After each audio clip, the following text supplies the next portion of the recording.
ஆறெழுத்து மந்திரமே அண்டமான தந்திரமே ஆறெழுத்தில் அடங்கி நிற்கும் ஆறுபடை வீரனே ஆறெழுத்தை உணர்ந்த பேர்க்கு அச்சம் ஏதும் இல்லையே ஆறுமுகம் வந்து காக்க வேறு தெய்வம் வேண்டுமோ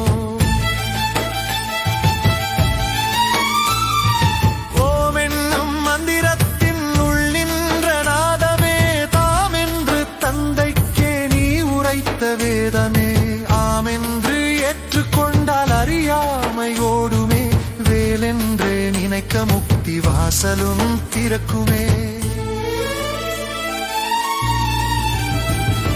வேலுமல்ல சூலமல்ல வெட்டவெளி தானுமல்ல பாலுமல்ல பழமுமல்ல பக்தி என்னும் பாவமல்ல காலமல்ல தேசமல்ல கருணை கொண்டவர். Download ShareChat.